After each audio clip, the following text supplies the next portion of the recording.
Hey everyone, how are you guys? Hope you're doing great. I'm going to do a video on someone who's obsessed with you. Now, we want to determine if the obsession is healthy or they're just plain out crazy. Okay, so today I'm going to be using mainly my Penny Dreadful Tarot cards, which I've got a while ago when the show was out. I love these cards and I just unpacked them. It's been a while since I see them. And I'm also going to be using the tea leaves cards and probably this oracle card here. Of course, the dog comes now. Okay, so let's see. Is your person a psycho or just intense? Okay, it could be either. Let's see.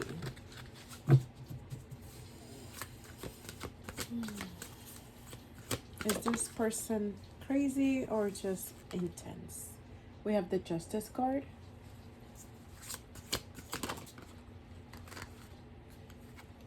The Hangman.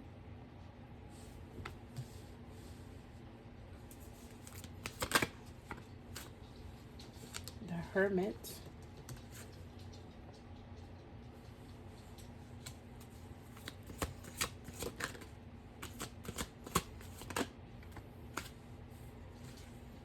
The King of Pentacles.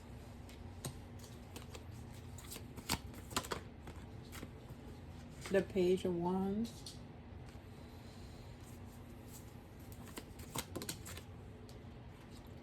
The Three of Wands.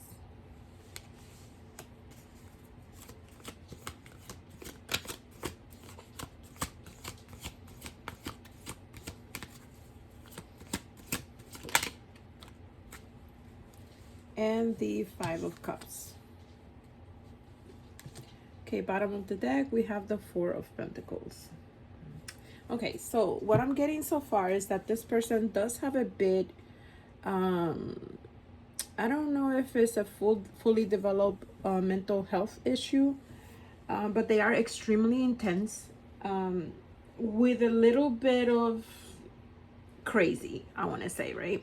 Now, I feel like this person has had either treatment or they have dealt with a psychiatrist, or, you know, they've had throughout either their childhood or adulthood being in, you know, therapy. But I don't see nothing too much where they've been admitted to a hospital or anything like that. I'm seeing that they do tend to obsess. And in the past, especially in their youth, their parents were worried because when they like someone, they really like someone. You know what I mean? They don't let go easy. This is not the type of person that gets over a love easy. It takes them a couple of years, and that's even sometimes not seeing the person, right? So they're extremely handsome or very attractive. This is a person who likes money. They try to focus their bit of crazy. They kind of hyper focus on money, making money, so that they can forget about either the person that they're in love with, or, you know, the person they're obsessing over. So they do tend to do that. They also need a lot of freedom. They're always in their thoughts. They travel a lot. This is someone that's always looking forward to going on to the next trip or moving on to the next adventure that way.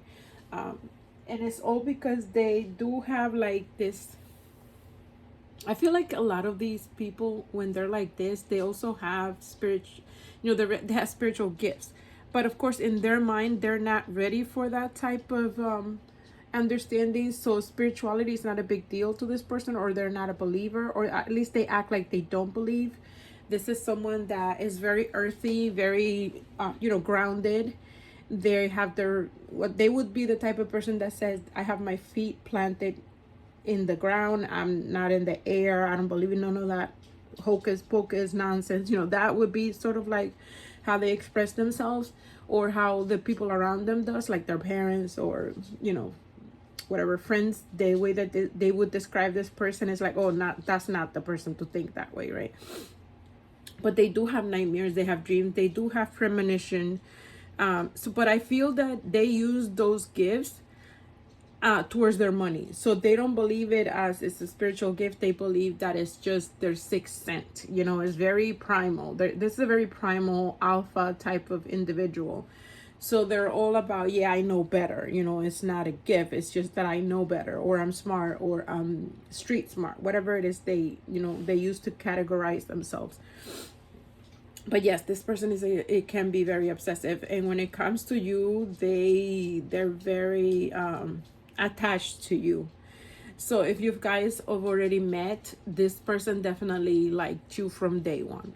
They already knew your potential, and they felt it in a way, I just heard, to their core. It was something they couldn't help but feel. And let me tell you, just because they get intense with their partners or with the people that they love does not mean that they fall for everyone. So this is someone that attracts a lot of attention because of their intensity. Other people can sense their intensity, and so they are extremely attracted to this person. However, the person is not necessarily attractive of the other people, attracted to them, right? So I hear the word careless. They're very careless. They don't care about a lot of people, but the little bit of people that they do care about, it's their world. So because of that, this person suffers from a lot of heartbreak, you know, because even if the people in their circle breaks their heart, they're not the ones to leave them behind. You know, they're very loyal. They have a lot of excellent traits for a partner, but they do get their heart broken because they're so loyal, because they're not ones to move from person to person so effortlessly. You know, they do that with their money, they do that with their career, I feel, and they travel, but they can't do that with their heart. Their heart is very sacred to this person.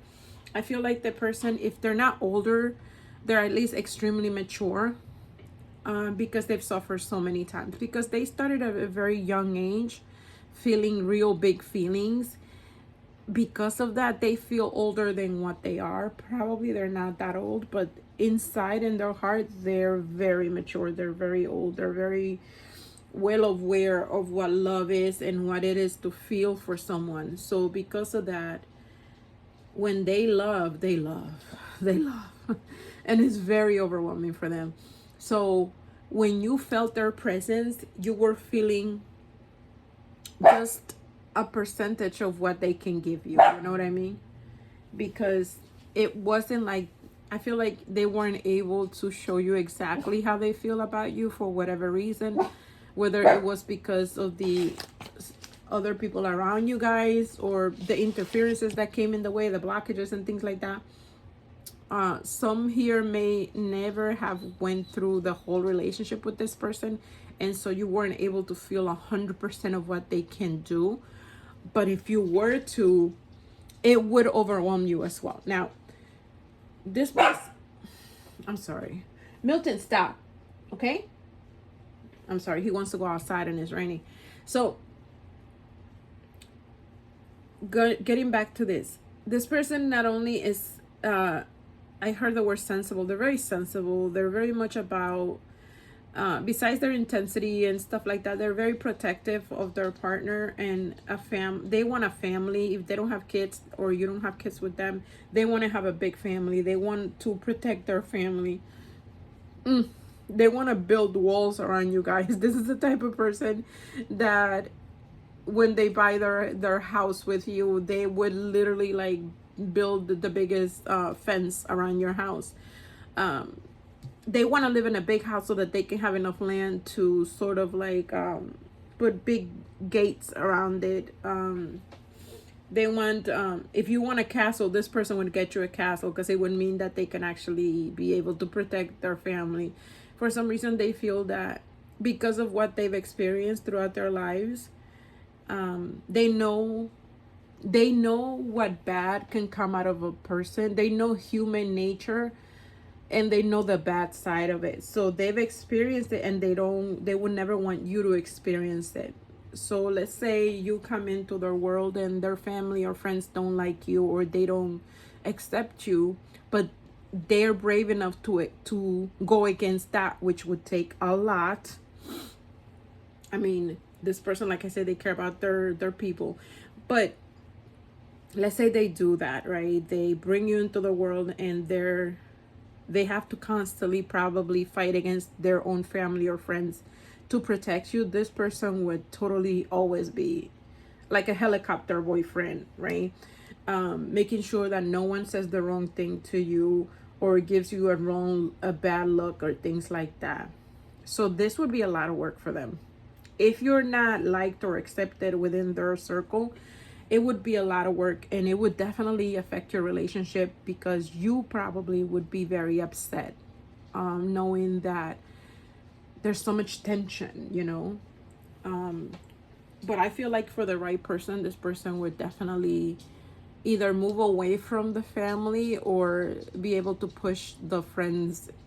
Either if they don't accept you, they would have to move away from the friends. That would be like a huge deal for them. For the person that I'm channeling here, if this is your person, you feel like they're very secluded. They don't really like to leave the house much. This is someone that likes to stay home. They're a homebody. They travel for work, or when they do travel, and they travel for pleasure, it's like a thing that they have to do. It's a project. They go and do it. They enjoy it, and then they go back into their cave, right? So I feel like you guys went through a period of injustice. And so either you pulled away, or they did, or you both did. I feel like this person sacrificed the relationship, made you feel like they didn't care about you. And it was all because they didn't know how to handle the opposition, or the animosity that came with being with you. So, like I said, it had to do with them not being able to separate from friends and family, which are extremely important to him. Even this person's, let's say, superiors at work, they are very big on respect, and respecting their elders or their bosses and things like that. So if there was any opposition to dating you, or being with you, it came from that side. There was a point that they didn't know how to handle it, so they might have hang you out to dry. They might have made you feel that you were not as important as whatever they were dealing with at the time. Okay. And it was only because they didn't know how to deal with it. So I feel like they escaped. Either they ran away, or you left because of their scarcity, because of the fact that they weren't showing you much love or much attention, or you felt ignored. Now, coming from this person, to feel ignored is a big deal. I mean, it has to be something that they're fighting really hard to do, because it's not something that is easy to them when they care about you, So because of that, I feel like they also felt like they had to build that gate to protect you, and it might be what do you call that? It might have not been a physical gate, but they had to build the situation so that you guys can be together. I don't know how to explain it, but I feel like even in the separation, or in their ignoring you, or you feeling not wanted or loved, they were actually building your castle. They were building your gates so that they can physically or emotionally protect you. I don't know if that makes sense to someone, but that's what I'm getting.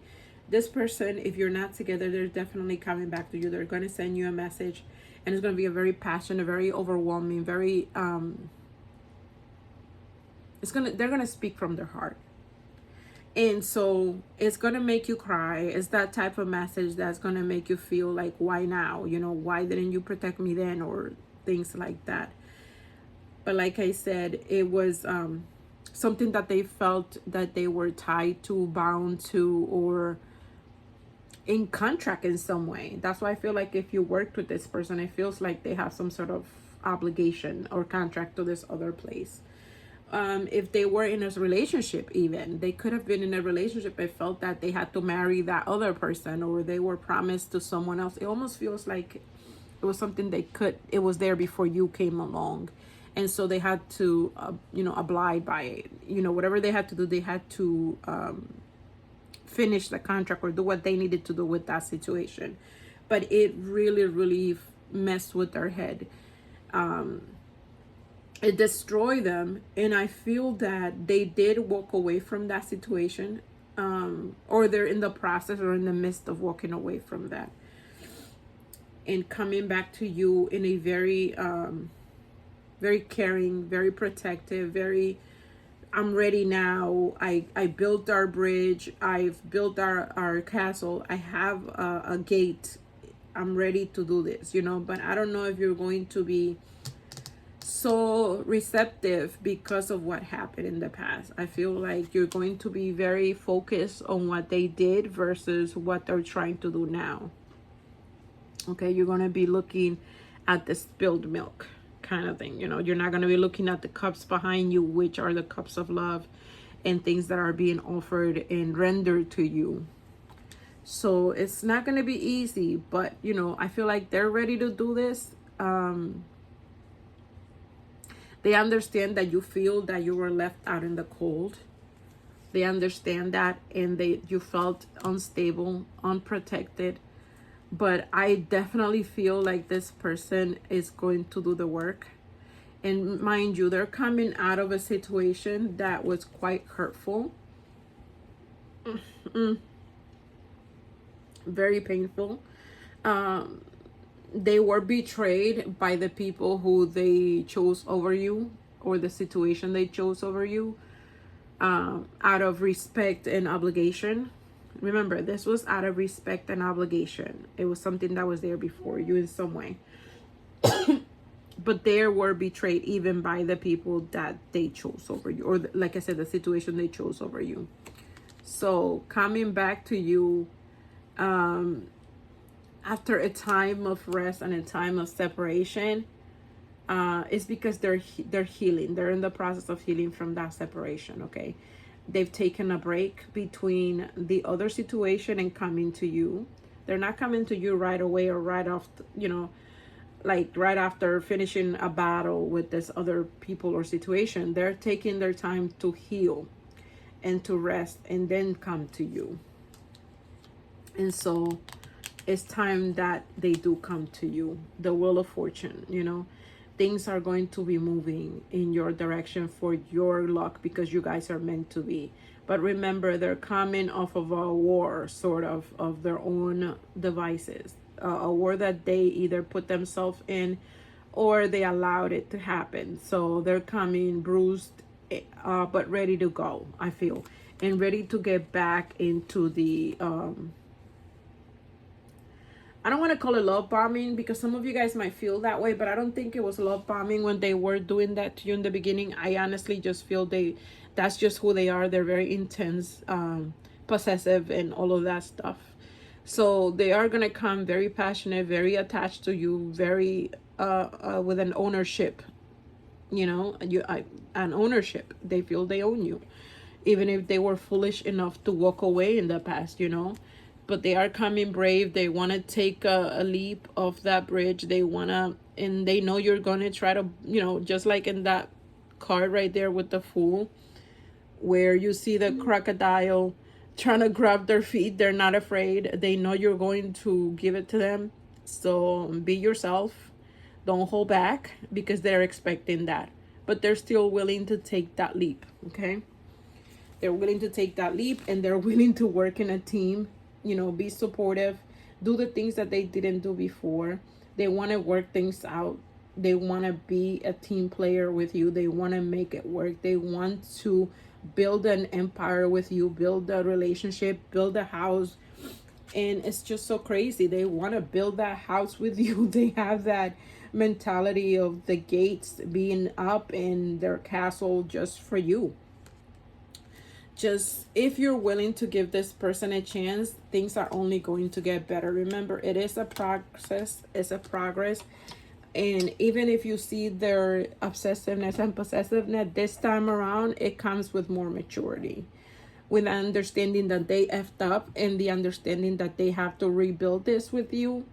And if you're willing and able to allow this in, then it will end in the 10 of Pentacles, as we saw, but it will be in steps. And if you were to give this person a chance, it's only fair that you take it slow as well. You allow it in your own time. You give it to them the way you're supposed to. Let them have it, because they're ready to take it.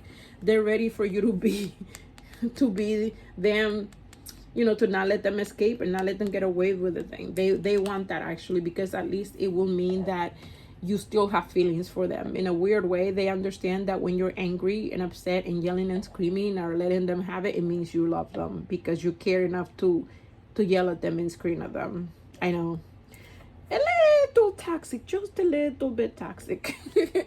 But who isn't, right? What relationship doesn't have some toxicity? But like I said in the beginning, this person, I don't feel like they're too crazy. They do have their toxicity, but I feel like their heart is in the right place. And I don't see anything dangerous per se here, except against the people that come against you. They will be that type. They will go over a table and hit someone that's trying to hurt you, scare you, or intimidate you in some way. It's a very aggressive love that is here. They're very aggressive in the way that they feel about you, and it's only a good thing. I feel like I don't even want to mess this thing up. But let's get you an oracle card. We have balance, harmony, equilibrium, center, calm. So try to do things. Don't do too much of anything. Too much hate, too much anger, or too much love bombing, right? So take it in strides. Keep the relationship in a balanced way so that you guys can work out. And this is good because the first card was justice. It has to be fair for both of you, you know. So if you're able to handle it, you guys, as long as you keep your relationship balanced, everything should be all right. I hope you like this reading. If you did, let me know in the comments. Like the video, follow me here or on YouTube. Take care. Much love. Ciao.